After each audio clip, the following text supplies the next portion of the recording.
Hi everyone, welcome back to my channel. ஈஸியாக இடியப்பம் செய்கிறதுக்கு தேவையான முக்கியமான ஒரு சில டிப்ஸ் அண்ட் ட்ரிக்ஸ் இந்த வீடியோவில் ஷேர் பண்ணியிருக்கேன். ஸோ வீடியோவை ஸ்கிப் பண்ணாமல் பாருங்கள், ரொம்பவே யூஸ்ஃபுல்லாகவும் இன்ட்ரெஸ்டிங்காகவும் இருக்கும். வீடியோக்கு போகிறதுக்கு முன்னாடி சேனலை மறக்காமல் சப்ஸ்கிரைப் பண்ணிக்கோங்க. கூடவே இருக்கிற பெல் ஐக்கனையும் கிளிக் பண்ணுங்கள்.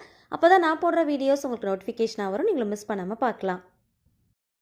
எந்த கப்பில் இடியாப்ப மாவு எடுக்க போகிறோமோ அதே கப்பில் ஒரு அரை கப் அளவுக்கு தேங்காய் எடுத்து மிக்ஸி ஜாரில் போட்டு கொஞ்சமாக தண்ணி விட்டு நல்லா அரைச்சி திக்கான தேங்காய் பால் எடுத்துக்கலாம். இடியாப்பத்துக்கு நீங்கள் தேங்காய் பால் தான் வச்சு சர்வ் பண்ண போகிறீங்க அப்படின்னா எக்ஸ்ட்ராவாக கூட நீங்கள் தேங்காய் பால் எடுத்து வச்சுக்கோங்க. நான் சர்வ் பண்ணுறதுக்காக எடுக்கல, இடியாப்பம் செய்யறதுக்காக தான் இந்த தேங்காய் பால் எடுக்கிறேன். ஸோ நான் கொஞ்சமாக தேங்காய் பால் எடுத்து வச்சுருக்கிறேன். நல்லா திக்காக எடுத்துக்கோங்க. தலைப்பால் மட்டும் எடுத்து வச்சுக்கோங்க. ஹெவி பாட்டம் பேனாக பார்த்து எடுத்துக்கோங்க. ப்ரெஷர் குக்கராக சூஸ் பண்ணிக்கோங்க, ரொம்ப ஈஸியாக இருக்கும். இடியாப்ப மாவை நம்ம வேக வச்சு எடுக்க போகிறோம். ஸோ அடியில் ஒட்டாமல் பிடிக்காமல் இருக்கிறதுக்கு ரொம்ப வசதியாக இருக்கும். 2 கப் இடியாப்ப மாவு, 1 டீஸ்பூன் அளவுக்கு சுகர், ஒரு 1/2 டீஸ்பூன் அளவுக்கு சால்ட் ஆட் பண்ணிட்டு ஃபஸ்ட்டு மாவை நல்லா வறுத்து விட்டுக்கலாம்.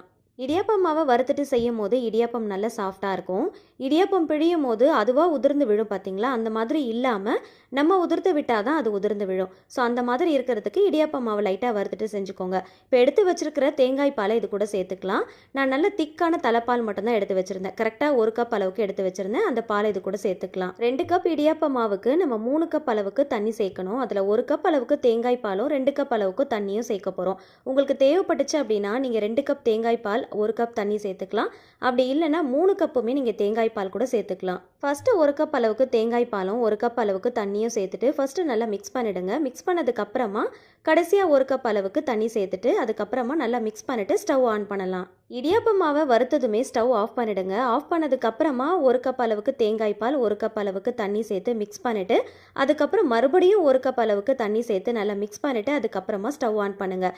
இப்போ 1 டேபிள் ஸ்பூன் அளவுக்கு தேங்காய் எண்ணெய் சேர்த்துக்கலாம். தேங்காய் எண்ணெய்க்கு பதிலாக நீங்கள் நெய் கூட சேர்த்துக்கலாம். தேங்காய் பால் சேர்க்கறதுனால இடியாப்பம் நல்ல டேஸ்ட்டாக இருக்கும். நல்ல வெள்ளையாக நல்ல பூ மாதிரி இருக்கும். தேங்காய் எண்ணெய் சேர்க்கறதுனால இடியாப்பம் பிழியறதுக்கு ரொம்ப ஈஸியாக இருக்கும். மாவு நல்ல சாஃப்டாக இருக்கும். மாவு நல்ல சாஃப்டாக இருந்தாலே இடியாப்பமும் நல்ல சாஃப்டாக தான் இருக்கும். ஸோ சோடா உப்புலாம் சேர்க்காம ரொம்ப ஈஸியாக பிழியறதுக்கும் நல்ல வெள்ளையாக பூ மாதிரி இடியாப்பம் செய்யறதுக்கும் இந்த டிப்ஸ் எல்லாமே உங்களுக்கு ரொம்பவே யூஸ்ஃபுல்லாக இருக்கும். ஸோ இந்த பொருள் எல்லாத்தையுமே நீங்கள் மிஸ் பண்ணாமல் சேர்த்துக்கோங்க.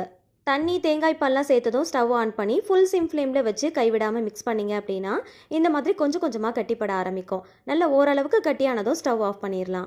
ஒரு 5 நிமிஷத்துக்குள்ளேயே மாவெல்லாம் சுருண்டு வந்துடும். ஸ்டவ் ஆஃப் பண்ணிவிட்டு வேறு ஒரு பாத்திரத்துக்கு நம்ம மாற்றிடலாம். ரொம்ப நேரம் வேக விட்டுட்டோம் அப்படின்னா ரொம்ப கட்டியான மாதிரி ஆகிடும். பிழியறதுக்கு ரொம்ப கஷ்டமாக இருக்கும். நம்ம சேர்க்குற தேங்காய் பால் தண்ணி எல்லாமே ரொம்ப ட்ரை ஆகிற அளவுக்கு மாவை வேக வைக்க தேவையில்லை. ஓரளவுக்கு நல்லா சாஃப்டாக இருக்கிற அளவுக்கு வேக வச்சு எடுத்துக்கோங்க. மூடி போட்டு ஒரு 10லேருந்து 15 நிமிஷத்துக்கு ரெஸ்ட் கொடுத்துடலாம். உள்ளே இருக்கிற அந்த ஹீட்லேயே மாவு நல்லா வெந்து வந்துடும். இப்போ கை வச்சு லைட்டாக மிக்ஸ் பண்ணி விட்டாலே போதும். மாவு எல்லாமே நல்லா ஒன்று சேர திரண்டு வந்துடும். இப்போ பிசையும் போது ரொம்ப ஈஸியாக இருக்கும். கொஞ்சமாக தேங்காய் எண்ணெயை கையில் அப்ளை பண்ணிக்கோங்க. தேங்காய் எண்ணெய்க்கு பதிலாக நீங்கள் நெய் கூட சேர்த்துக்கலாம். உங்களுக்கு எது பிடிக்குதோ அதை சேர்த்துக்கோங்க. தேங்காய் எண்ணெய் தேங்காய் பால்லாம் சேர்த்து பண்ணுறப்போ சாப்பிடும் போது ரொம்ப டேஸ்ட்டாக இருக்கும். வாய்ப்புண்ணு வயிற்று புண்ணு இருந்துச்சு அப்படின்னா அது நல்லா ஆற்றி கொடுக்கும். ரொம்ப போட்டு பிசையணும் அப்படிங்கிற அவசியம் இல்லை. கை வச்சு லைட்டாக பிசைஞ்சிட்டு எண்ணெய் சேர்த்துட்டு நல்லா ஒன்று சேர திரட்டினீங்க அப்படின்னா இந்த மாதிரி நல்லா உருண்டையாக வந்துடும். இப்போ மாவு எடுத்து பாருங்கள் எவ்வளோ சாஃப்டாக இருக்குன்னு. மாவு கையில் எடுத்து பார்க்கும்போது இந்த மாதிரி நல்லா சாஃப்டாக இருக்கணும். எந்த பக்கம் மடித்தாலும் இந்த மாதிரி மடிக்க வரணும். கையில் உருண்டை பிடிக்கும் போது கையிலேருந்து உதிர்ந்து கீழே விழக்கூடாது. நல்லா உருண்டை பிடிக்க வரணும். அதுதான் சரியான பக்குவம். இந்த மாவில் கொழுக்கட்டை கூட செய்யலாம். கொஞ்சம் கூட விரிசல் இல்லாமல் எவ்வளோ நேரம் ஆனாலும் கொழுக்கட்டை சாஃப்டாக இருக்கும். இடியாப்பத்துக்கு சர்வ் பண்ணுறதுக்கு நல்லா பர்ஃபெக்டாக மேட்ச் ஆகிற மாதிரி ஒரு சைட் டிஷ் எப்படி செய்யுதுன்னு பார்க்கலாம். இதுக்காக ப்ரெஷர் குக்கரில் கொஞ்சமாக எண்ணெய் நெய் சேர்த்துருக்கிறேன். பட்டை லவங்கம் ஏலக்காய் பிரிஞ்சி இலை அன்னாசிப்பூ கல்பாசி மட்டும் சேர்த்துக்கோங்க. 2 பெரிய வெங்காயத்தை பொடியாக நறுக்கிட்டு சேர்த்துக்கலாம். இது கூடவே ஒரே ஒரு பச்சை மிளகாயில் பாதி பச்சை மிளகாய் மட்டும் நறுக்கிட்டு சேர்த்துருக்கிறேன். உங்களுடைய காரத்துக்கு ஏற்றா போல் பார்த்து சேர்த்துக்கோங்க. சால்ட்டு சேர்த்து நல்லா வதக்கிக்கலாம். நல்ல கோல்டன் ப்ரௌன் ஆகணும். அதே சமயத்தில் ஆனியன் நல்லா கிறிஸ்பி ஆகிற அளவுக்கு வதக்கிக்கோங்க. இந்த அளவுக்கு நல்ல கோல்டன் ப்ரௌன் கலரில் வரணும். நல்ல கிறிஸ்பியாக இருக்கணும். அப்போ தான் இந்த ரெசிபிக்கு நல்ல டேஸ்ட் கிடைக்கும். இப்போ 1 டேபிள் ஸ்பூன் அளவுக்கு இஞ்சி பூண்டு பேஸ்ட்டு சேர்த்து ராஸ்மெல் போகிற அளவுக்கு நல்லா வதக்கிக்கலாம். 2 வெங்காயத்துக்கு 3 தக்காளி, நல்ல பழமான புளிப்பில்லாத தக்காளியாக பார்த்து எடுத்துக்கோங்க. நல்ல பேஸ்ட் போல் அரைச்சிட்டு இது கூட சேர்த்து நல்லா வதக்கிக்கலாம். தக்காளியோட அந்த பச்சை வாசனை போகிற அளவுக்கு நல்லா வதக்கிட்டு மசாலா பொருட்கள் சேர்த்துக்கலாம். மஞ்சள் தூள், காஷ்மீரி மிளகாய் தூள், தனியா தூள், ஜீரகத்தூள், கறி மசால் தூள். கறி மசால் தூள் வீட்லேயே வறுத்து அரைச்சது தான் நான் யூஸ் பண்ணியிருக்கிறேன். அதுக்கு பதிலாக நீங்கள் கரம் மசாலா கூட யூஸ் பண்ணிக்கோங்க. மசாலா எல்லாமே நல்லா சேர்த்ததுக்கப்புறம் நல்லா வதக்குங்க. எண்ணெய் நல்லா பிரிஞ்சு வர டைமில் ஒரு கைப்பிடி அளவுக்கு புதினா சேர்த்து நல்லா வதக்கிக்கோங்க. எல்லாமே நல்லா வதக்குனதுக்கு அப்புறமா வாஷ் பண்ணி வச்சிருக்கிற சிக்கனை இது கூட சேர்த்துக்கலாம். சிக்கனுக்கு பதிலாக நீங்கள் மட்டன் கூட சேர்த்து பண்ணலாம். மசாலா எல்லாமே சிக்கனில் நல்லா கோட் ஆகிற அளவுக்கு நல்லா பெரட்டி விட்டுட்டு ஒரு 5 நிமிஷத்துக்கு மசாலாலேயே நல்லா சிக்கனை வேக விடுங்க. இப்போ தேவையான அளவுக்கு தண்ணி சேர்த்துக்கலாம். சிக்கன் மூழ்கிற அளவுக்கு மட்டும் தண்ணி சேர்த்துக்கோங்க. கொஞ்சம் திக்கான கிரேவியாக தான் நான் பண்ண போகிறேன். ஸோ அதனால் கொஞ்சமாக தண்ணி சேர்த்துருக்கிறேன். நல்லா மிக்ஸ் பண்ணிவிட்டு உப்பு காரம் கரெக்டாக இருக்கான்னு செக் பண்ணி பார்த்துக்கோங்க. காரம் பத்தலை அப்படின்னா கொஞ்சம் போல் பச்சை மிளகாய் சேர்த்துக்கோங்க. சேர்த்துட்டு மூடி போட்டு ஒரு 2 விசில் மட்டும் வச்சு எடுத்துக்கலாம். ஒரு 50% மட்டும் குக் பண்ணி எடுத்துக்கோங்க. சிக்கனை ரொம்ப குக் பண்ணணும் அப்படிங்கிற அவசியம் இல்லை. ஜஸ்ட் ஒரு 50% மட்டும் குக் பண்ணி எடுத்துக்கோங்க. அகைன் நம்ம குக் பண்ண போகிறோம் ஓப்பன் பேன்லேயே வச்சு. இப்போ இது கூட 1 கப் அளவுக்கு ஊற வச்ச சன்னா சேர்த்துக்கோங்க. ஒயிட் சன்னா ஆர் பிளாக் சன்னா எது வேணாலும் நீங்கள் சூஸ் பண்ணிக்கலாம். உங்களுடைய சாய்ஸ் தான். ஊற வச்சுட்டு சேர்த்துக்கோங்க. இப்போ இது கூடவே கொஞ்சமாக தேங்காய், முந்திரி, சோம்பு சேர்த்து நல்லா அரைச்சி வச்சிருக்கிறேன். அந்த பேஸ்ட்டையும் இது கூட சேர்த்து நல்லா மிக்ஸ் பண்ணிக்கலாம். சிக்கன் ஆல்ரெடி ஒரு 50% தான் நம்ம குக் பண்ணியிருக்கிறோம். ஸோ அதனால சிக்கன் நல்லா சாஃப்ட் ஆகணும். அதே சமயத்தில் நம்ம ஆட் பண்ணியிருக்கிற சன்னாவும் நல்லா குக் ஆகணும். ஸோ அது வரைக்கும் நல்லா குக் பண்ணிட்டு கிரேவி வந்து நல்ல திக்கான கன்சிஸ்டன்சி வந்ததும் ஸ்டவ் ஆஃப் பண்ணிட்டு கடைசியாக கொஞ்சமாக கருவேப்பிலை, கொத்தமல்லி இலைகள் சேர்த்து நல்லா மிக்ஸ் பண்ணிட்டு சர்வ் பண்ணி பாருங்க. டேஸ்ட் ரொம்ப சூப்பராக இருக்கும். இந்த சிக்கன் சன்னா கறியை நீங்கள் இடியாப்பத்து கூட சேர்த்து சர்வ் பண்ணி பாருங்க. டேஸ்ட் ரொம்ப சூப்பராக இருக்கும். நார்மலாக சர்வ் பண்ணுற கிரேவியை விட இது ரொம்ப பர்ஃபெக்டான மேட்சாக இருக்கும். இட்லி, தோசை, சப்பாத்தி, பூரி, ஆப்பம்னு எல்லாத்துக்குமே ரொம்ப பர்ஃபெக்டாக இருக்குங்க. கண்டிப்பாக ட்ரை பண்ணி பாருங்க. இந்த மாதிரி ஃபுட் கண்டெய்னர் ஏதாவது இருந்துச்சுன்னா எடுத்துக்கோங்க. யூஸ் அண்ட் த்ரோ பாக்ஸ்லாம் நம்ம நிறைய எடுத்து வச்சிருப்போம் இல்லையா? ஸோ அதுலேருந்து ஒரு பாக்ஸ் தான் நான் எடுத்துருக்கிறேன். இந்த பாக்ஸுடைய மூடி அப்படின்னா இந்த பாக்ஸ் கூட நீங்கள் சூஸ் பண்ணிக்கலாம். இடியாப்ப அச்சில் போடக்கூடிய இந்த தட்டு இருக்கு இல்லையா? அதோடைய ஷேப்க்கு ஏற்ற மாதிரி கட் பண்ணி எடுத்துக்கோங்க. எதில் கட் பண்ணாலும் பரவாயில்ல. மூடியை சூஸ் பண்ணிக்கிட்டீங்க அப்படின்னா கட் பண்ணுறது ரொம்ப ஈஸியாக இருக்கும். ஃபஸ்ட்டு ரேண்டமாக கட் பண்ணிக்கோங்க.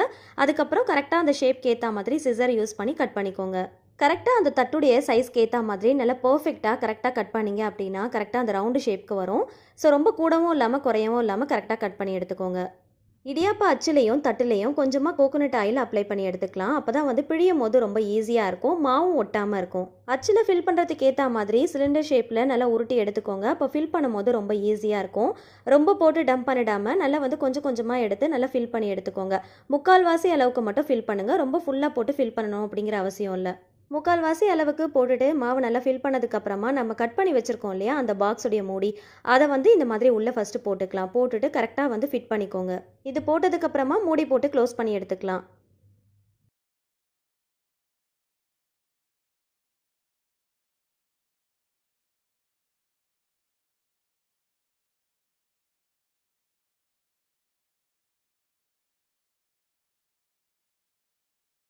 இடியாப்ப தட்டில் நான் பிழிய போகிறேன். இந்த மாதிரி இடியாப்ப தட்டு இல்லை அப்படின்னா இட்லி பிளேட் கூட நீங்கள் யூஸ் பண்ணிக்கலாம். பிழியறதுக்கு முன்னாடி லைட்டாக கோகோனட் ஆயில் அப்ளை பண்ணிக்கோங்க. அப்போ தான் எடுக்கும் போது அதில் ஒட்டாமல் ஈஸியாக எடுக்க வரும். மாவு நான் பிழியும் போதே நீங்கள் நோட் பண்ணுங்கள் எந்த அளவுக்கு சாஃப்டாக ரொம்ப ஈஸியாக பிழியிறேன்னு. லைட்டாக சுற்றினாலே போதுங்க. அப்படியே நல்லா வந்து ரொம்ப ஈஸியாக பிழிய வரும். அப்படியே தட்டில் வந்து சல்லுன்னு பிழிஞ்சு எடுத்துடலாம். நான் ரொம்பலாம் ஸ்ட்ரெயின் பண்ணவே இல்லைங்க. ரொம்ப லைட்டாக தான் ரொட்டேட் பண்ணுறேன். ரொம்ப ஈஸியாக பிழிய வருது பாருங்கள். அதே போல் எப்பயுமே இடியாப்பம் பிழியும் போது நம்ம கையால் உதிர்த்து விடுற மாதிரி இருக்கணும். அதுவாக உதிர்ந்து கீழே விழக்கூடாது. அப்படி விழுந்துச்சு அப்படின்னா நீங்கள் சரியாக பக்குவமாக பிசையலை அப்படின்னு அர்த்தம். இதே போல் எல்லா மாவையும் பிழிஞ்சு எடுத்துக்கலாம். உங்களுக்கு சிங்கிள் லேயர் வேணும் அப்படின்னா அதுக்கேற்றா போல் பிழிஞ்சுக்கோங்க. டபுள் லேயர் வேணும் அப்படின்னா அதுக்கேற்றா போல் டபுள் லேயரில் கூட பிழிஞ்சு எடுத்துக்கலாம்.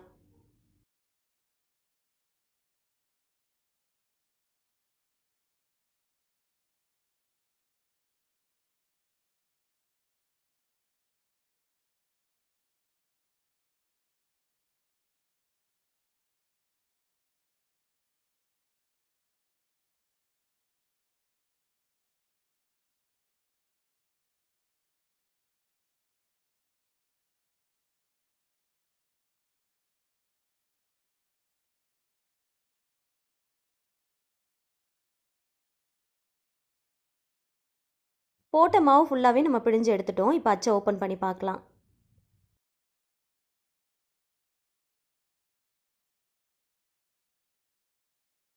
ஃபுட் கண்டெய்னரை நம்ம கட் பண்ணி உள்ளே வந்து மூடி மாதிரி நம்ம போட்டோம் இல்லையா? ஸோ அது எதுக்காகன்னு பார்த்தீங்கன்னா இந்த மாதிரி எப்பயுமே இடியாப்பம் பிழிஞ்சதுக்கப்புறம் இந்த அச்சை வெளியில் எடுத்து பார்க்கும்போது மாவு வந்து மேலாப்பில் நிற்கிற மாதிரி இருக்கும். ஸோ அந்த மாதிரி நிற்காமல் மாவு வேஸ்ட் பண்ணாமல் பிழியறதுக்கு இது ரொம்பவே ஹெல்ப் பண்ணும். அது மட்டும் இல்லைங்க, நல்லா வந்து மாவு வந்து ப்ரெஸ் பண்ணி கொண்டு போகும். ரொம்ப ஈஸியாக கஷ்டப்படாமல் பிழிஞ்சு எடுத்துடலாம். எப்பயுமே இடியாப்பம் பிழியும் போது கடைசி மாவு கொஞ்சமாக வேஸ்ட் ஆகும் இல்லையா? ஸோ அதை நம்ம அப்படியே தான் தூக்கி போடுவோம். ஸோ அந்த மாதிரி மாவு கொஞ்சம் கூட வேஸ்ட் பண்ணாமல் பிழியறதுக்கு இது ரொம்ப ஹெல்ப் பண்ணும். அது மட்டும் இல்லாமல் ரொம்ப ஈஸியாக ப்ரெஸ் பண்ணுறதுக்கு இது ரொம்பவே ஹெல்ப் பண்ணும். ஸோ இப்போ பாருங்கள், கொஞ்சம் கூட மாவு வேஸ்ட் பண்ணவே இல்லை. கொஞ்சம் கூட மாவு வேஸ்ட் பண்ணாமல் பிழிஞ்சு எடுத்துருக்குறோம். அந்த மூடியில் மட்டும்தான் லைட்டாக அந்த மாவு வந்து ஒட்டியிருக்கும். மற்றபடி ரொம்ப அதிகமாகலாம் மாவு வேஸ்ட் ஆகாது. கடைசி வரைக்கும் மாவை கொஞ்சம் கூட வேஸ்ட் பண்ணாமல் பிழியறதுக்கு இது ரொம்பவே ஹெல்ப் பண்ணும். எல்லா தட்டிலையுமே இடியாப்பத்தை பிழிஞ்சு எடுத்தாச்சு. ஸ்டாண்டில் வந்து ஃபிக்ஸ் பண்ணிக்கலாம். மாவை நல்லா வறுத்துட்டு வேக வச்சுட்டு தான் இடியாப்பத்தை பிழிஞ்சிருக்கிறோம். அதனால் ரொம்ப நேரம் வேக வைக்கணும் அப்படிங்கிற அவசியம் இல்லை. ஒரு 3 நிமிஷத்துலேருந்து 5 நிமிஷம் வரைக்கும் வேக வச்சா போதும். இடியாப்ப ஸ்டாண்டை உள்ளே வைக்கிறதுக்கு ஏற்றா போல் நல்லா அகலமாக ஹைட்டாக இருக்கிற மாதிரி பாத்திரத்தில் கொஞ்சமாக தண்ணி ஊற்றிக்கோங்க. நல்லா கொதிச்சு வரும்போது ஸ்டாண்டை உள்ளே வச்சுட்டு மூடி போட்டுடலாம். ஒரு 3லேருந்து 5 நிமிஷம் வேக வச்சா போதும். நான் கரெக்டாக ஒரு 3 நிமிஷம் தான் வேக வச்சு எடுத்துருக்கிறேன். 3 நிமிஷத்தில் 5 தட்டு இடியாப்பம் ரெடி ஆகிடுங்க. ரொம்ப ஈஸியாக செஞ்சிடலாம். பார்க்குறதுக்கும் எவ்வளோ வெள்ளையாக நல்லா சாஃப்டாக இருக்குது பாருங்கள்.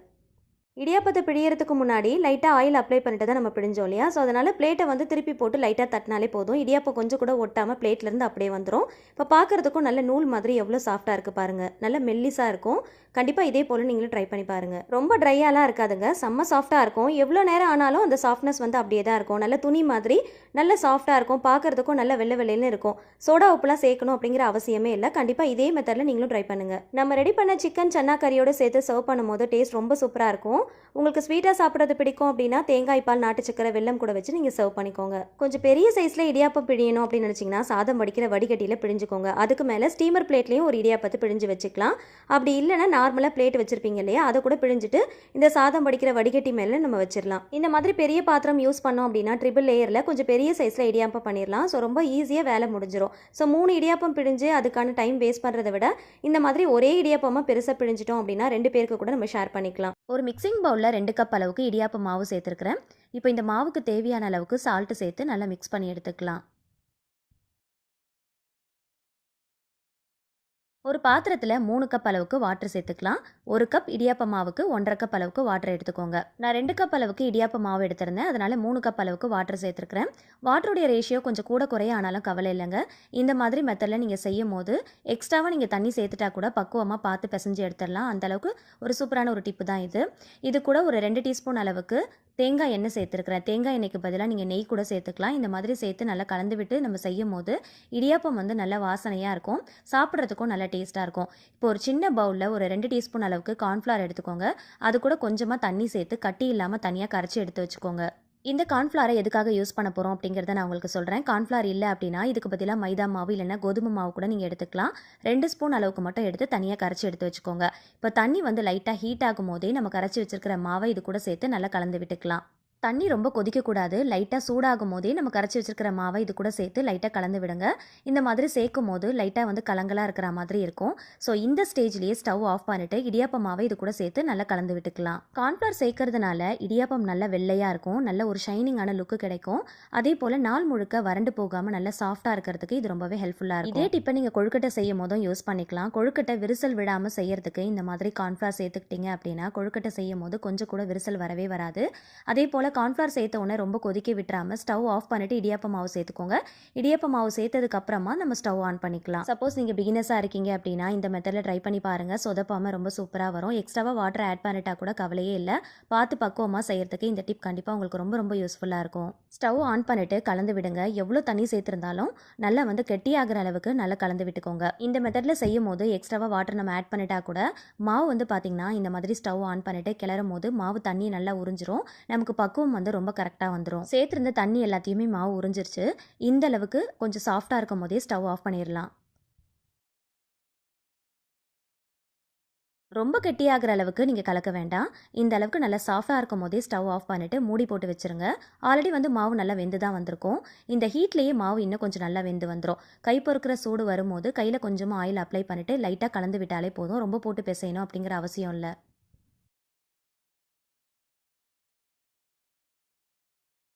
இந்த பவுலில் இருக்கிற எல்லா மாவையும் ஒன்றா சேர்த்து லைட்டாக வந்து மிக்ஸ் பண்ணி விட்டுட்டு எடுத்துக்கோங்க. கொஞ்சம் சாஃப்டாக தான் நம்ம பிசைஞ்சு எடுத்துருக்கோம் இல்லையா? ஸோ அதனால் கொஞ்சமாக கையில் ஆயில் அப்ளை பண்ணிவிட்டு மிக்ஸ் பண்ணிங்க அப்படின்னா கையில் ஒட்டாமல் வரும். இப்போ எடுத்து பார்க்கும்போது எவ்வளோ சாஃப்டாக இருக்குன்னு பாருங்கள். ஸோ இந்த மாதிரி நல்லா உருட்டை வரணும். இந்த மாதிரி பக்குவமாக நீங்கள் பார்த்து மிக்ஸ் பண்ணி எடுத்துக்கோங்க. இந்த மாதிரி சாஃப்டாக இருந்தாலே நமக்கு மாவு வந்து பிழியறதுக்கு ரொம்ப ஈஸியாக இருக்கும். இப்போது இடியாப்பம் பிழியறதுக்கு இந்த மாதிரி அலுமினியம் ஃபாயில் பாக்ஸ் தான் நான் எடுத்துருக்கிறேன். கொஞ்சம் திக்காக இருக்கிற மாதிரி பாக்ஸாக பார்த்து எடுத்துக்கோங்க. இந்த ஃபாயில் பாக்ஸுக்குள்ளே இடியாப்ப அச்சை வச்சுட்டு அதில் ரவுண்டு ஷேப்புக்கு ஏற்ற மாதிரி ஒரு பென்னோ பென்சிலோ யூஸ் பண்ணிவிட்டு அந்த கார்னரை மட்டும் லைட்டாக வந்து ரவுண்ட் பண்ணி எடுத்துக்கலாம்.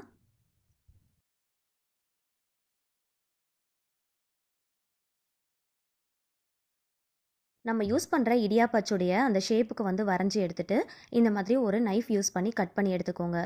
கரெக்டாக அந்த ஷேப்புக்கு ஏற்ற மாதிரி கட் பண்ணி எடுத்துக்கோங்க. கரெக்டாக வரைஞ்சிருக்கிற அந்த ரவுண்ட் ஷேப்க்கு ஏற்ற மாதிரி பர்ஃபெக்டாக கட் பண்ணி எடுத்துக்கோங்க. கம்மியாகவும் கட் பண்ணிடாதீங்க, அதிகமாகவும் கட் பண்ணிடாதீங்க. கரெக்டாக அந்த ஷேப்புக்கு ஏற்ற மாதிரி கட் பண்ணி எடுத்துக்கலாம். இடியாப்ப அச்சுலேயும் உள்ளே போடக்கூடிய அந்த பிளேட்லேயும் லைட்டாக கோகோனட் ஆயில் அப்ளை பண்ணி எடுத்துக்கலாம். கோகோனட் ஆயிலுக்கு பதிலாக நீங்கள் கீ கூட அப்ளை பண்ணிக்கலாம். அச்சில் மாவு போட்டு பிழியும் போது ரொம்ப ஈஸியாக பிழியறதுக்கு ஒரு டிப் நான் சொல்லியிருக்கிறேன். ஸோ வீடியோவை ஸ்கிப் பண்ணாமல் பாருங்கள். தேவையான அளவுக்கு மாவு எடுத்து நல்லா உருட்டிட்டு உள்ளே போட்டு நல்லா ஃபில் பண்ணி எடுத்துக்கோங்க. எப்பயுமே இடியாப்ப அச்சில் மாவு போட்டு ஃபில் பண்ணும்போது ஃபுல்லாக போட்டு ஃபில் பண்ணக்கூடாது. முக்கால்வாசி அளவுக்கு மட்டும் போட்டால் தான் நமக்கு பிழியறதுக்கு ரொம்ப ஈஸியாக இருக்கும். இப்போ மேலே போடக்கூடிய அந்த அச்சிலையும் லைட்டாக வந்து ஆயில் அப்ளை பண்ணி எடுத்துக்கலாம். எப்பயுமே நம்ம இடியாப்பத்தை பிழிகிறோம் அப்படின்னா பிழிஞ்சதுக்கப்புறம் ஓப்பன் பண்ணி பார்க்கும்போது கடைசியாக கொஞ்சம் மாவு வந்து பார்த்திங்கன்னா இந்த மேலே வந்து இந்த அளவுக்கு கோபுரம் மாதிரி அப்படியே வந்து நிற்கும். அந்த மாவை எடுத்துகிட்டு அகைன் நம்ம ஃபில் பண்ணுற மாதிரி இருக்கும். எப்பயுமே இடியாப்பம் செய்யும் போதெல்லாம் கடைசியாக பார்த்திங்கன்னா அந்த அச்சில் அடிப்பகுதியில் கொஞ்சம் மாவு வந்து மேலாப்பில் வந்து எழுந்து நிற்கிற மாதிரி தான் இருக்கும். ஸோ அதை வந்து அவாய்ட் பண்ணுறதுக்கு தான் இந்த அலுமினியம் ஃபாயில் பாக்ஸை நம்ம யூஸ் பண்ண போகிறோம். இதை ரவுண்டு ஷேப்பில் கட் பண்ணி வச்சுருந்தோம் இல்லையா, அதை வந்து இந்த மாவுக்கு மேலே போட்டு நல்லா ஃபில் பண்ணி எடுத்துக்கோங்க. ஃபில் பண்ணிவிட்டு அதுக்கப்புறமா அச்சை போட்டு நல்லா டைட்டாக வந்து ஃபிக்ஸ் பண்ணிக்கலாம். ஸோ அந்த ஃபாயில் பாக்ஸை கட் பண்ணும்போது கரெக்டாக அந்த ரவுண்டு ஷேப்க்கு ஏற்ற மாதிரி பர்ஃபெக்டாக கட் பண்ணால் மட்டும்தான் நமக்கு யூஸ் ஆகும். ரொம்ப சின்னதாக கட் பண்ணிட்டீங்க அப்படின்னா கண்டிப்பாக அது வேஸ்ட் ஆயிரும். டைட்டாக க்ளோஸ் பண்ணி ஃபிக்ஸ் பண்ணி எடுத்துக்கோங்க. இடியாப்ப தட்டு வச்சுருந்தீங்க அப்படின்னா அதில் பிழிஞ்சு எடுத்துக்கோங்க. அப்படி இல்லைனா இட்லி பிளேட் இருந்துச்சு அப்படின்னா அதில் கூட நீங்கள் பிழிஞ்சு எடுத்துக்கலாம். இடியாப்பத்தை நான் உங்களுக்கு பிழிஞ்சு காட்டுறேன். எந்த அளவுக்கு நான் சாஃப்டாக பிழிகிறேன்றதை நீங்களே பாருங்கள். ரொம்ப ரொம்ப சாஃப்டாக இருக்குங்க. மாவு பிழியும் போது அந்த டைட்னஸ் வந்து நமக்கு தெரியவே தெரியாது. மாவு பிழியறதே நமக்கு தெரியாது. அச்சு வந்து நீங்கள் ரொட்டேட் பண்ணாலே போதும், ரொம்ப ரொம்ப ஈஸியாக வந்துடும். நல்ல வாழை நார் மாதிரி நல்ல நீளமாக வரும் பாருங்கள். எப்பயுமே இடியாப்பத்துக்கு மாவு பிழியும் போது தன்னால் உதிர்ந்து விடக்கூடாது. அந்த மாதிரி விழுந்துச்சு அப்படின்னா இடியாப்பம் வந்து சரியாக வராது. நீங்கள் பக்குவமாக பிசைஞ்சு நீங்கள் பிழிஞ்சிங்க அப்படின்னா கையால் நீங்களே வந்து கட் பண்ணி விடுற மாதிரி இருக்கணும். அதுதான் வந்து சரியான பக்குவம். இந்த மாதிரி ரொட்டேட் பண்ணுறது இல்லை, நீங்கள் மர அச்சு தான் யூஸ் பண்ணி பண்ணுறீங்க அப்படின்னா கண்டிப்பாக இந்த டிப் எல்லாமே உங்களுக்கு ரொம்ப ரொம்ப யூஸ்ஃபுல்லாக இருக்கும். மர அச்சு யூஸ் பண்ணும்போது ரொம்ப கஷ்டப்பட்டு டைட்டாக பிழிகிறீங்க அப்படின்னா இந்த டிப்பெல்லாம் ஃபாலோ பண்ணி நீங்கள் செஞ்சு பாருங்கள். பிழியறதே தெரியாது, ரொம்ப சாஃப்டாக பிழிஞ்சு எடுத்துடலாம். வயசானவங்களாக இருக்கீங்க அப்படின்னா கஷ்டப்பட்டு இடியாப்பத்தை பிழியாமல் ரொம்ப ஈஸியாக பிழியறதுக்கு இந்த டிப்லாம் கண்டிப்பாக உங்களுக்கு ரொம்பவே யூஸ்ஃபுல்லாக இருக்கும். எவ்வளோ சூப்பராக இருக்குது பாருங்கள். நல்ல நீளமாக நல்ல லாங் ஸ்ட்ரிங்காக இருக்குது பாருங்கள். ஸோ நல்லா வந்து சாஃப்டாக வரும், ரொம்ப ஈஸியாக பிழிஞ்சு எடுத்துடலாம். இதே போல் எல்லாத்தையுமே பிழிஞ்சு எடுத்துக்கோங்க. இந்த மாதிரி ரொட்டேட் பண்ணி அச்சை விட மர அச்சு யூஸ் பண்ணி பிழிகிறவங்களுக்கு கண்டிப்பாக இந்த டிப் ரொம்பவே யூஸ்ஃபுல்லாக இருக்கும். இதே மாதிரி நீங்களும் செஞ்சு பாருங்கள். ரொம்ப ரொம்ப ஈஸியாக இருக்கும். இடியாப்பம் பிழிகிறது ரொம்ப கஷ்டமாக இருக்கும் அப்படிங்கிறதுக்காகவே நிறைய பேர் இடியாப்பத்தை வீட்டில் செய்ய மாட்டாங்க, கடையில் தான் வாங்குவாங்க. ஆனால் இந்த சின்ன சின்ன டிப்ஸ் எல்லாம் ஃபாலோ பண்ணி செஞ்சு பாருங்கள். எவ்வளோ இடியாப்பம் வேணுனாலும் செஞ்சு அடிக்கிடலாம். நான் டபுள் லேயரில் பிழிஞ்சு எடுத்துருக்கிறேன். உங்களுக்கு வேணும் அப்படின்னா சிங்கிள் லேயரில் கூட நீங்கள் இடியாப்பத்தை பிழிஞ்சு எடுத்துக்கலாம். இப்போ நம்ம வந்து உள்ளே அலுமினியம் ஃபாயில் பாக்ஸ் போட்டிருந்தோம் இல்லையா, அது எதுக்காக அப்படிங்கிறத நான் உங்களுக்கு சொல்கிறேன். இப்போது நான் இது வந்து உங்களுக்கு ஓப்பன் பண்ணி காட்டுறேன் பாருங்கள். எப்பயுமே இடியாப்பம்லாம் பிழிஞ்சதுக்கப்புறமா அச்சை ஓப்பன் பண்ணி பார்க்கும்போது மேலாப்பில் அந்த அச்சு தட்டில் லைட்டாக வந்து மாவு மேலாப்பில் வந்து நிற்கும் இல்லையா, ஸோ அந்த மாதிரி வராமல் அவாய்ட் பண்ணுறதுக்காக தான் இந்த அலுமினியம் ஃபாயில் பாக்ஸை நம்ம உள்ளே போட்டிருந்தோம். அந்த பாக்ஸ் வந்து அப்படியே டம்ப் பண்ணி கொண்டு போகும், மாவு வந்து நல்லா ப்ரெஸ் பண்ணும். ஸோ அதனால் நமக்கு வந்து இந்த மாதிரி மேலாப்பில் மாவு வந்து நிற்கவே நிற்காது. நம்ம எடுத்துகிட்டு அகைன் வந்து ரீஃபில் பண்ணணும் அப்படிங்கிற அவசியமே இருக்காது. கடைசியில் கொஞ்சம் கூட மாவு வந்து மிச்சம் வைக்காமல் ப்ரெஸ் பண்ணி கொண்டு போகிறதுக்கும் அதே போல் மாவு வந்து நல்லா டம்ப் பண்ணி ரொம்ப ஈஸியாக பிழியறதுக்கும் கண்டிப்பாக இந்த அலுமினியம் ஃபாயில் பாக்ஸ் ரொம்பவே ஹெல்ப்ஃபுல்லாக இருக்கும். கண்டிப்பாக இந்த மாதிரி நீங்கள் ஒரு தடவை ட்ரை பண்ணி பாருங்கள். ஒவ்வொரு வாட்டியும் இடியாப்பம் பிழியும் போது மிச்சமாகிற மாவை எடுத்து போட்டு பண்ணுறதுல என்ன பெருசாக இருக்க போகுது அப்படிங்கிறத நீங்கள் யோசிக்கலாம். ஆனால் கடைசியாக இடியாப்பம் பிழியும் போது மிச்சமாகிற மாவை நம்ம கண்டிப்பாக தூக்கி தான் போடுவோம் இல்லையா, ஸோ கடைசி வரைக்கும் மாவை வேஸ்ட் பண்ணாமல் நம்ம பண்ணுறதுக்கு இந்த டிப் ரொம்பவே யூஸ்ஃபுல்லாக இருக்கும். இடியாப்பத்தை கஷ்டப்படாமல் பிழியறதுக்கு இது ப்ரெஸ் பண்ணுறதுக்கு ரொம்ப ரொம்ப ஹெல்ப் பண்ணும். ஸோ ஒரு முறை ட்ரை பண்ணி பாருங்கள், ரொம்பவே சூப்பராக ஒர்க் அவுட் ஆகும். இட்லி பாத்திரத்தில் கொஞ்சமாக தண்ணி வச்சு நல்லா கொதிச்சு வரும்போது இட்லி பிளேட்டை திருப்பி போட்டுட்டு அதுக்கப்புறமா இடியாப்ப பிளேட்டை உள்ளே வச்சு ஒரு 5 நிமிஷத்துக்கு மட்டும் ஸ்டீம் பண்ணி எடுத்துக்கலாம். ஆல்ரெடி வந்து மாவு நல்லா வெந்து தான் வந்திருக்கு, அதனால 5 நிமிஷத்துக்கு மட்டும் ஸ்டீம் பண்ணால் போதும். இந்த இடியாப்பத்துக்கு சர்வ் பண்ணுற மாதிரி ஒரு சிக்கன் தண்ணி குழம்பு எப்படி செய்யுதுன்னு பார்க்கலாம். இதுக்கு 1 ஸ்பூன் மிளகு, 2 ஸ்பூன் தனியா, ஒரு கைப்பிடி அளவுக்கு அரிசி, காரத்துக்கு ஏற்றா போல் காஞ்ச வத்தல், ஒரு சின்ன துண்டு பட்டை, ஒரு 4 போல் லவங்கம், ஒரே ஒரு ஏலக்காய், 1/2 ஸ்பூன் சோம்பு, 1 ஸ்பூன் ஜீரகத்தை நல்லா ட்ரை ரோஸ்ட் பண்ணி எடுத்துக்கலாம். அரிசி நல்லா பொரிஞ்சு வர அளவுக்கு நல்லா ட்ரை ரோஸ்ட் பண்ணிக்கோங்க. ட்ரை ரோஸ்ட் பண்ணிவிட்டு தனியாக வந்து ஒரு பிளேட்டுக்கு மாற்றிடலாம். சேம் பேனில் கொஞ்சமாக நல்லெண்ணெய் சேர்த்துக்கலாம். ஆயில் சூடானதும் ஒரு கைப்பிடி சின்ன வெங்காயம், ஒரு கைப்பிடி நறுக்கின தேங்காய், கொஞ்சமாக கருவேப்பிலை, ஒரு சின்ன துண்டு இஞ்சி, 5 பல்லு பூண்டு, இது எல்லாமே சேர்த்து நல்ல பொன்னிறம் ஆகிற அளவுக்கு நல்லா வறுத்துட்டு ஆல்ரெடி ட்ரை ரோஸ்ட் பண்ணி வச்சுருக்கோம் இல்லையா, அது கூட சேர்த்து கொஞ்சமாக தண்ணி விட்டு நல்லா ஃபைன் பேஸ்ட்டாக அரைச்சி தனியாக எடுத்து வச்சுக்கலாம். ஒரு பாத்திரத்தில் நம்ம வறுத்த ஆயிலை சேர்த்துட்டு அது கூட எக்ஸ்ட்ராவாக இன்னும் கொஞ்சம் ஆயிலும் சேர்த்துக்கோங்க. கொஞ்சமாக கல்பாசி மட்டும் சேர்த்துக்கோங்க. ஒரு 10லேருந்து 15 போல் சின்ன வெங்காயம், கருவேப்பிலை, கல்லுப்பு சேர்த்து நல்லா கிறிஸ்பி ஆகிற அளவுக்கு நல்லா வறுத்துக்கோங்க. 3 தக்காளி பழத்தை நல்ல பெரிய பெரிய பீசஸாக கட் பண்ணி வச்சுருக்கேன், அதையும் சேர்த்து நல்லா வதக்கிக்கலாம். இந்த குழம்பு செய்யறதுக்கு ஒரு 1/4 கிலோ அளவுக்கு மட்டும் சிக்கன் எடுத்து நல்லா சுத்தமாக வாஷ் பண்ணிட்டு எடுத்து வச்சிருக்கிறேன். அதையும் இது கூட சேர்த்து ஒரு பெரட்டிக்கலாம். 1/4 ஸ்பூன் அளவுக்கு மஞ்சள் பொடி சேர்த்து நல்லா பெரட்டிட்டு காரத்துக்கு ஏற்றா போல் காஷ்மீரி ரெட் சில்லி சேர்த்துக்கோங்க. மட்டன் மசாலா இருந்துச்சுன்னா ஒரு 2 டேபிள் ஸ்பூன் அளவுக்கு மட்டும் சேர்த்து நல்லா வதக்கி விட்டுக்கலாம். மசாலா வாசனை போகிற அளவுக்கு நல்லா வதக்கிட்டு நம்ம அரைச்சி வச்சிருக்கிற பேஸ்ட்டையும் சேர்த்துக்கலாம். நல்லா தாராளமாக தண்ணி சேர்த்துக்கோங்க. சேர்த்துட்டு மூடி போட்டு ஒரு 20 நிமிஷத்துக்கு மீடியம் ஃப்ளேமில் வச்சு நல்லா கொதிக்க விடுங்க. இதை இந்த மாதிரி ஓப்பன் பேன்லேயும் குக் பண்ணலாம். தேவைப்பட்டால் ப்ரெஷர் குக்கும் பண்ணிக்கலாம். கடைசியாக கொஞ்சமாக நறுக்கின கொத்தமல்லி இலைகள் தூவிட்டு நல்லா மிக்ஸ் பண்ணிட்டு சர்வ் பண்ணிக்கோங்க. எடுத்து பார்க்கும்போது இந்த அளவுக்கு தண்ணியான கன்சிஸ்டன்சியில் இருக்கணும். இட்லி, தோசை, சப்பாத்தி, பூரி, இடியாப்பத்துக்கு அல்டிமேட்டாக இருக்கும். கண்டிப்பாக ட்ரை பண்ணி பாருங்கள். 20 நிமிஷம் வேக வச்சாலே போதும். சிக்கன் நல்லா சாஃப்டாக பஞ்சு போல் வெந்து வந்திருக்கும். இதே போல் மசாலாவை வறுத்து அரைச்சி சிக்கன் தண்ணி குழம்பு ஒரு தடவை செஞ்சு பாருங்கள். செம்ம டேஸ்ட்டாக இருக்கும். மட்டன்லேயும் இதே போல் நீங்கள் செய்யலாம். இதே ஸ்வீட்டாக சாப்பிட்றது பிடிக்கும் அப்படின்னா ஆப்பம், இடியாப்பத்துக்கு தேங்காய் பால் தான் நம்ம செய்வோம் இல்லையா? அந்த மாதிரி செய்யும் போது இந்த ஒரு சின்ன டிப்பை ஃபாலோ பண்ணிக்கோங்க. தேங்காயை நறுக்கிட்டு மிக்ஸி ஜாரில் போட்டதுக்கப்புறமா ஒரு சிட்டிகை அளவுக்கு கல் உப்பு சேர்த்துக்கோங்க. கொஞ்சம் கைப்பொறுக்கிற சூடு இருக்கிற மாதிரி வெதுவெதுப்பான தண்ணி சேர்த்து அரைச்சிட்டு தேங்காய் பால் எடுத்தீங்க அப்படின்னா நல்ல திக்காக இருக்கும். அதே மாதிரி அதிகமான குவான்டிட்டியில் நமக்கு தேங்காய் பால் கிடைக்கும். எப்பயும் தேங்காய் பால் எடுக்கும் போது 2 டைம்ஸ் கிட்ட தண்ணி ஊற்றிட்டு அரைச்சிட்டு தேங்காய் பால் எடுப்போம். தலைப்பால்னு ஒன்று எடுப்போம். செகண்ட் டைம்ஸ் ஒரு தடவை அரைச்சிட்டு எடுப்போம். ஆனால் இந்த மாதிரி கொஞ்சமாக கல் உப்பும் வெதுவெதுப்பான தண்ணியும் சேர்த்து எடுக்கும் போது 3 டைம்ஸ் கிட்ட நீங்கள் தண்ணி ஊற்றி தாராளமாக அரைச்சிட்டு தேங்காய் பால் எடுக்கலாம். நல்லா திக்காக இருக்கும். அதிகமான குவான்டிட்டிலையும் நமக்கு கிடைக்கும். இது கூட கொஞ்சமாக நாட்டு சக்கரை, ஏலக்காய் சேர்த்து சர்வ் பண்ணிங்கன்னா ரொம்ப நல்லாயிருக்கும். கண்டிப்பாக ஒரு தடவை ட்ரை பண்ணி பாருங்கள். 5 நிமிஷம் கழித்து ஓப்பன் பண்ணி பார்த்தீங்கன்னா இடியாப்பம் நல்லா வெந்து வந்திருக்கும். ஸோ இதை அப்படியே எடுத்துகிட்டு நம்ம சர்வ் பண்ணிக்கலாம். இடியாப்பம் நல்லா வெள்ளையாக சாஃப்டாக வரணுன்றதுக்காக சோடா உப்புலாம் சேர்ப்பாங்க. அந்த மாதிரி நீங்கள் எதுவுமே சேர்க்க தேவையில்லை. 2 ஸ்பூன் கார்ன்ஃப்ளவர் சேர்த்தாலே போதும். நல்ல வெள்ளை வெள்ளையில்னு இருக்கும். நல்ல சாஃப்டாகவும் இருக்கும். நாள் முழுக்க வறண்டு போகாமல் அப்படியே நல்ல நூல் மாதிரி இருக்குங்க. எடுத்து பார்க்கும்போது நல்ல துணி மாதிரி இருக்கும். ஸோ இந்த குட்டி குட்டி டிப்ஸ் எல்லாம் நீங்கள் ஃபாலோ பண்ணி செஞ்சு பாருங்கள். ரொம்ப சூப்பராக செஞ்சிடலாம். உண்மையை சொல்லப்போனால் இடியாப்பம் செய்கிறது ரொம்ப ரொம்ப ஈஸிங்க. சட்டுப்புட்டுன்னு செஞ்சு முடிச்சிடலாம். ஸோ இந்த டிப்ஸ் எல்லாமே நீங்களும் ஃபாலோ பண்ணி செஞ்சு பாருங்கள். இனிமேல் கடைகளில் நீங்கள் வாங்கவே மாட்டீங்க. வீட்டிலேயே செஞ்சு அடிக்கலாம். இந்த மாதிரி ஸ்டீம் பண்ணி சாப்பிட்ற இந்த மாதிரியான ஃபுட் எல்லாமே நீங்கள் எடுத்துக்கோங்க. ரொம்ப ஹெல்த்தியும் கூட. இட்லி பிளேட்டு யூஸ் பண்ணியும் கொஞ்சம் பிழிஞ்சு எடுத்துருக்கிறேன். அதையும் நான் உங்களுக்கு டிஸ்பிளே பண்ணியிருக்கேன் பாருங்கள். நல்ல மெத்துன்னு நல்ல சாஃப்டாக சூப்பராக வந்திருக்கு. இடியாப்பம் தட்டு இல்லை அப்படின்னா இட்லி பிளேட்டில் கூட நீங்கள் தாராளமாக பிழிஞ்சு எடுத்துக்கலாம். ஸோ இந்த வீடியோவில் எனக்கு தெரிஞ்ச நான் ஃபாலோ பண்ணுற A to Z எல்லா டிப்ஸுமே நான் ஷேர் பண்ணியிருக்கிறேன். ஸோ இந்த டிப் எல்லாமே நீங்களும் ஃபாலோ பண்ணி செஞ்சு பாருங்க. ரொம்ப சூப்பரா செய்யலாம். இந்த வீடியோ உங்களுக்கு ரொம்பவே யூஸ்ஃபுல்லா இருக்கும்னு நினைச்சீங்கன்னா மறக்காம வீடியோக்கு ஒரு லைக் கொடுங்க. ஃபேமிலி அண்ட் ஃப்ரெண்ட்ஸ் கூட ஷேர் பண்ணிக்கோங்க. ட்ரை பண்ணி பார்த்துட்டு ஃபீட்பேக் ஷேர் பண்ணுங்க. இந்த மாதிரி இன்னும் யூஸ்ஃபுல்லான இன்ட்ரெஸ்டிங்கான டிப்ஸ் அண்ட் ட்ரிக்ஸ் தெரிஞ்சுக்க என்னோட சேனலை மறக்காம சப்ஸ்கிரைப் பண்ணிட்டு தொடர்ந்து சப்போர்ட் பண்ணுங்க. Thank you so much. Keep watching.